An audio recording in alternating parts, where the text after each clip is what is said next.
ChatGPT Plus is free for college students through May. Here's the thing. You've got a lot to do between now and then. Studying for finals, writing papers, trying to keep your life on track. And ChatGPT can help with all of it. It can quiz you for your econ exam, make a study guide from your French notes, plan out your meals and study breaks. It can get really specific on how you like to learn. It can even help you come up with ways to stop procrastinating. So from now until summer break, take advantage of all the ways ChatGPT can make your life easier. Restrictions apply.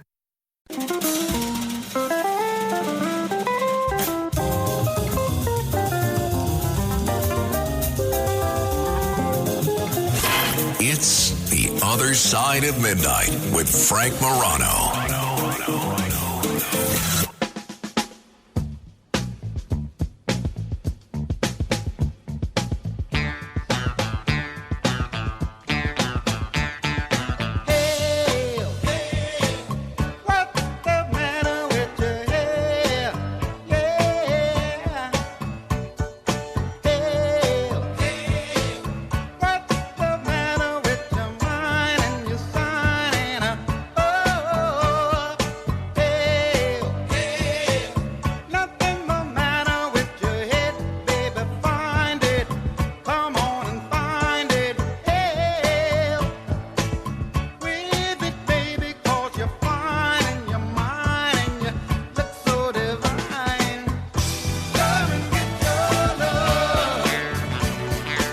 Redbone singing Come and Get Your Love. This is a birthday bumper music selection from my friend Todd Bellow, who I met years ago when we were both doing some volunteer advocacy work for the National Psoriasis Foundation.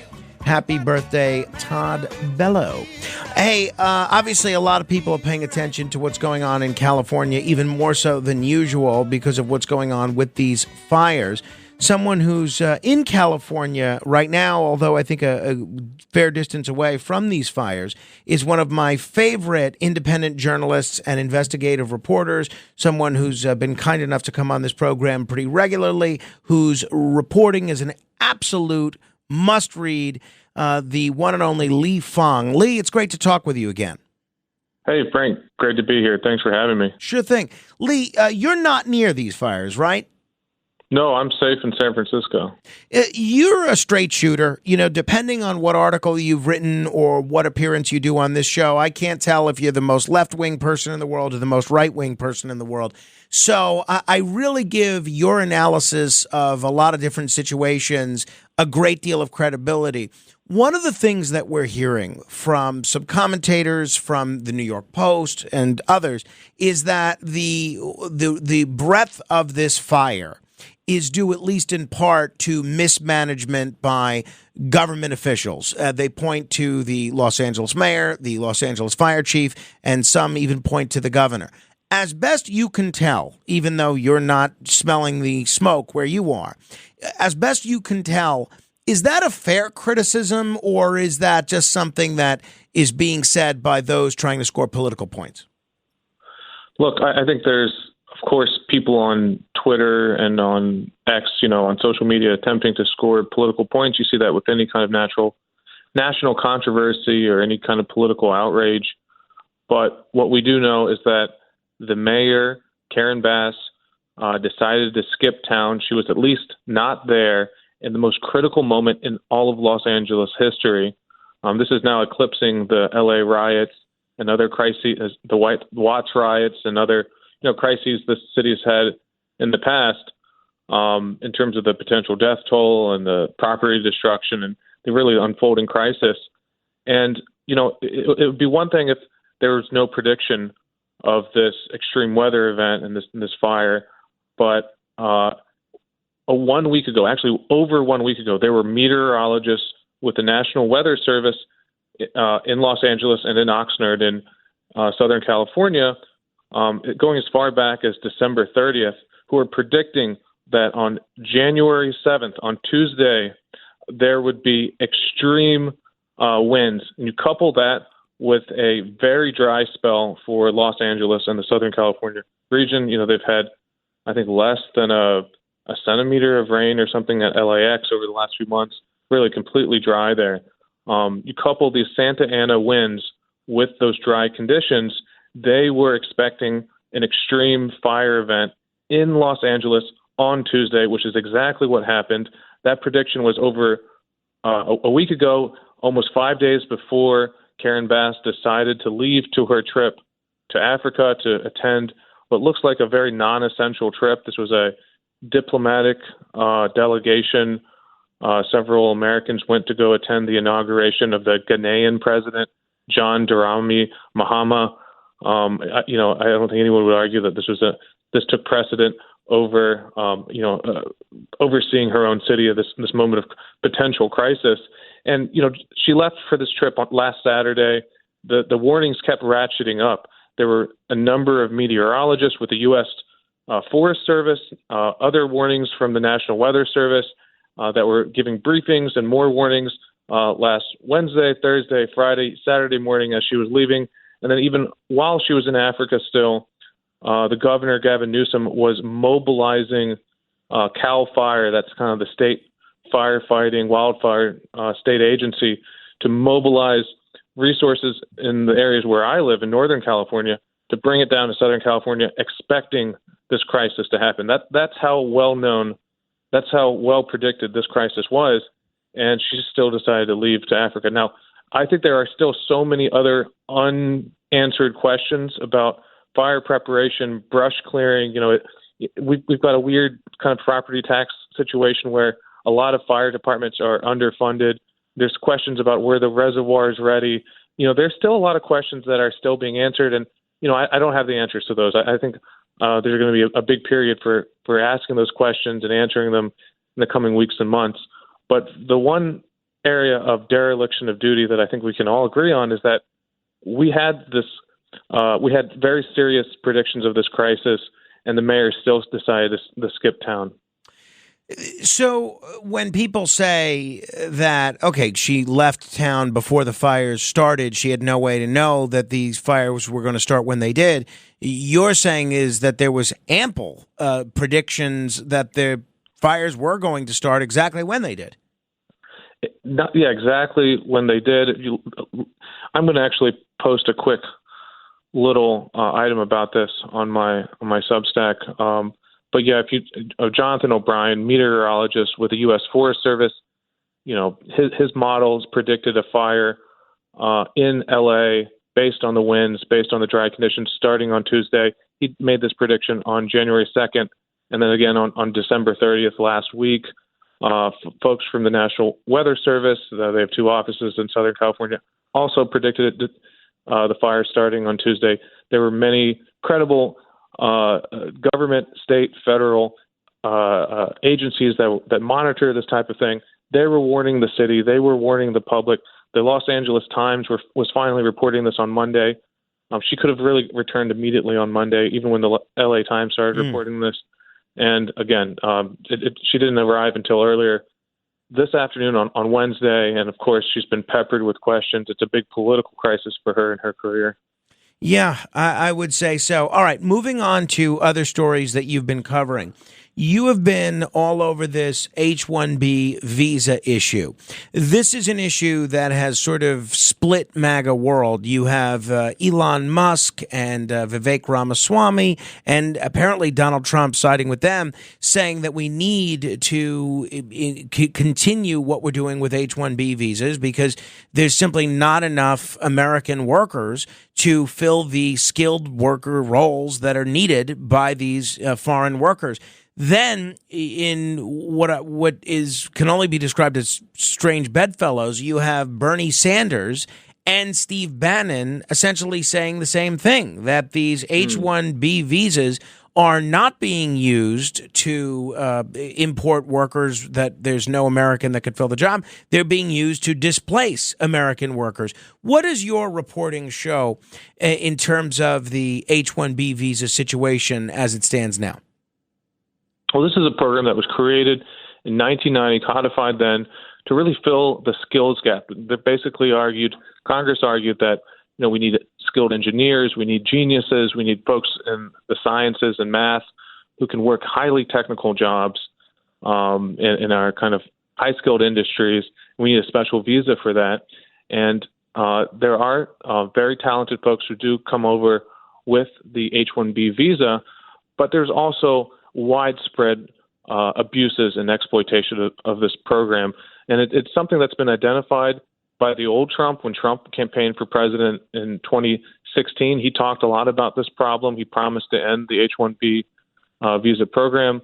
We've had stories of companies basically bringing in thousands of workers, largely IT workers, many of them from India, to work lower paid jobs for professions that Americans are doing.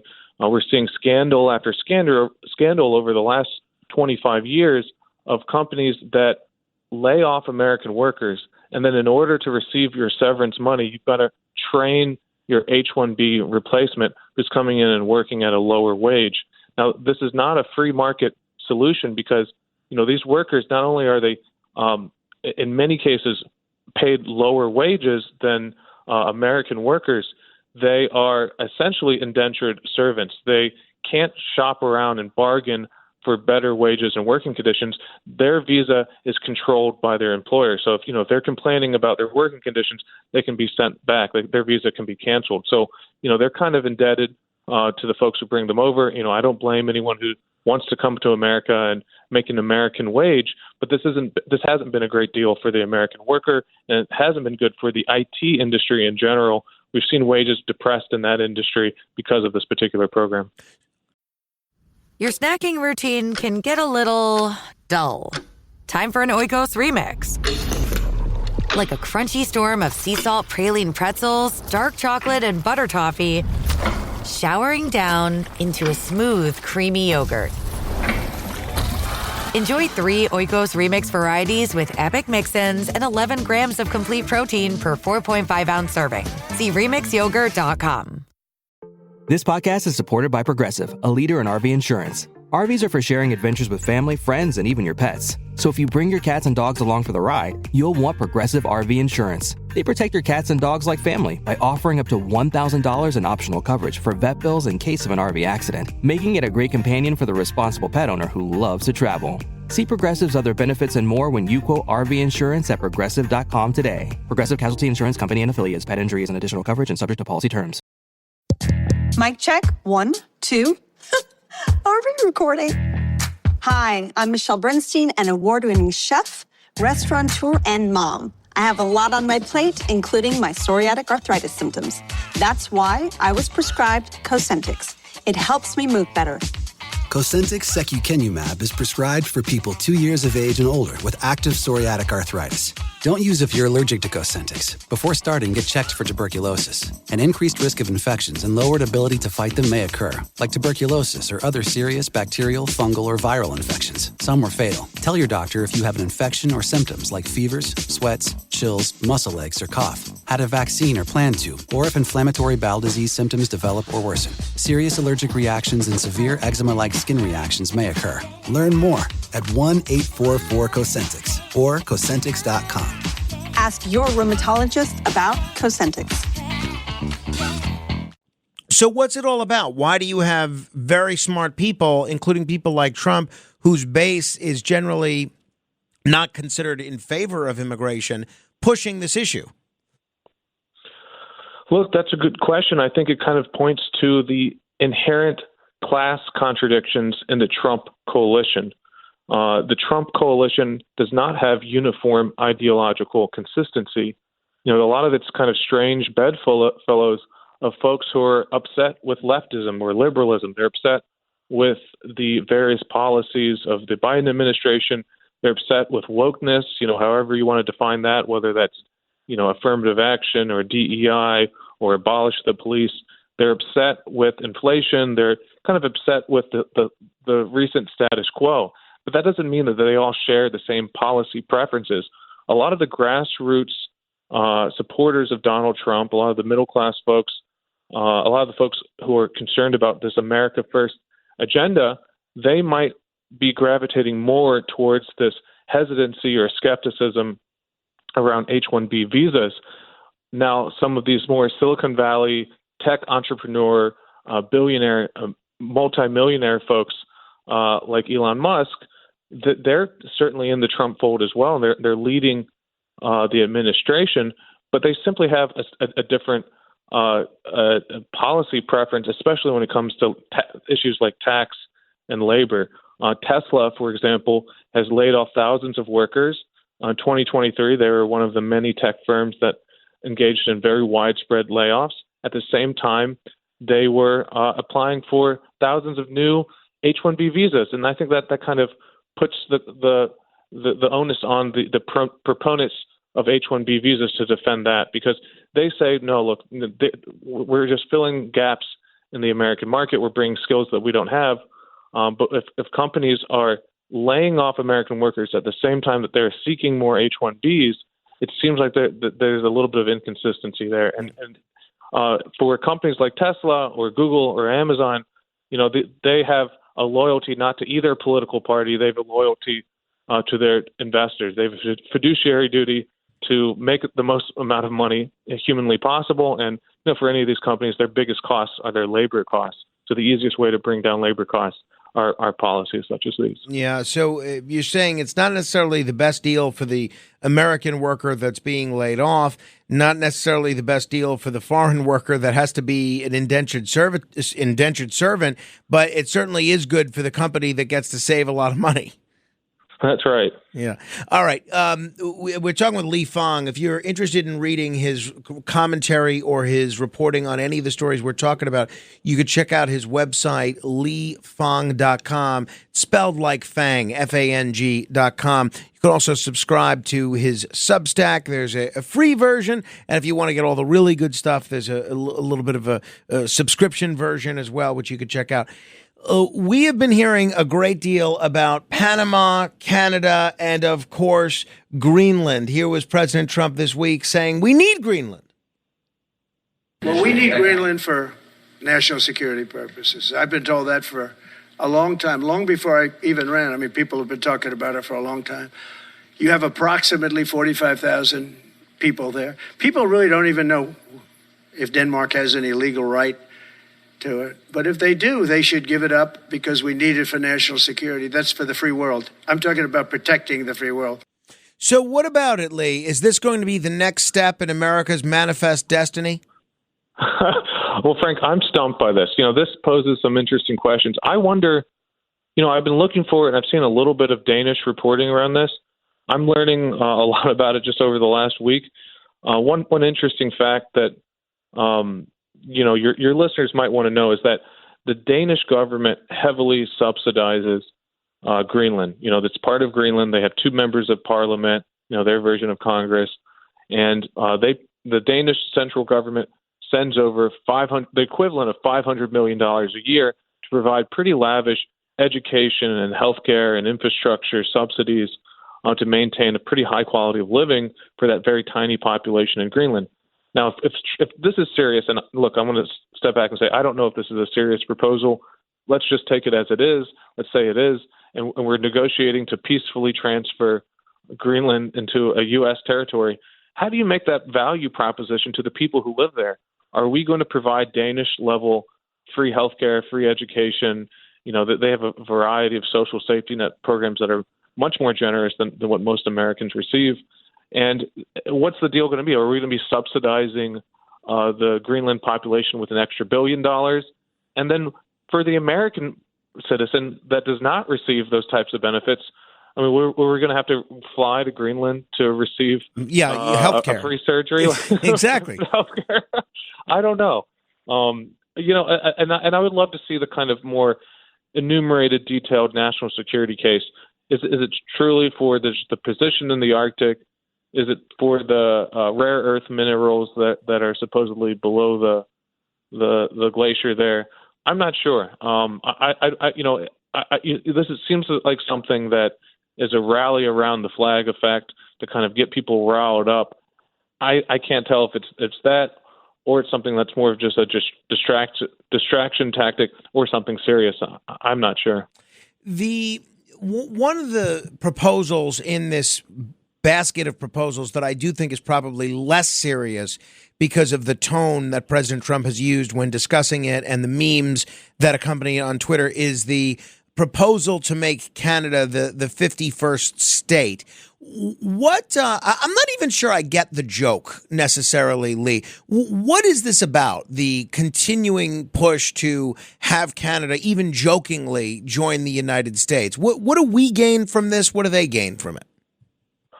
I don't know, because is this a bargain that we actually want? If we are true to our founding principles, and that we're based on no taxation without representation, that people that come into the fold, and once they meet the kind of constitutional and statutory guidelines, that they become citizens of this country, that they've become their own separate states, that they have representation in Congress, and they can vote for the president. I mean, Canada is a much more left-wing country. If anything, that would kind of hurt the Republican Party. That would also add a lot of cultural. Well, we've already dealt with the cultural disruption of really unprecedented levels of immigration over the last 4 years. It's really, other than inflation, probably the key issue that brought Trump back into the White House. Bringing an entirely new country with different demographics and culture and certainly politics would be very disruptive. It does not seem in sync with those kind of core American principles of if you actually brought them in and gave them equal representation, it would not help Trump's party, and it would not help and Right. kind of assist with his kind of core beliefs. But maybe it's part of this kind of swaggering bravado that America has felt like it's in retreat. If you look at Trump's closing ad of his campaign, it's a lot about returning to honor and respect and kind of pride in America, and I assume it's these kind of gestures towards territorial expansion speak to that, but they don't seem, like you said, to be serious. I don't know. Lee Fang, it is always great talking with you. Thank you for taking the time, and I appreciate all the great work that you're doing, both on the radio with us and on the great Substack that you have there. Appreciate it. Frank, there are so few independent voices out there, and it's really just a privilege to talk to you, and I really appreciate what you're doing. So thanks for having me. Thank you. Thank you. Definitely check out Lee's work. Lee, and it's spelled Fang, FANG.com. Just subscribe to the email newsletter. You will thank me when you do. If you want to comment on any portion of our conversation, you could certainly do so at 646-720-0635. That's 646-720-0635. Straight ahead.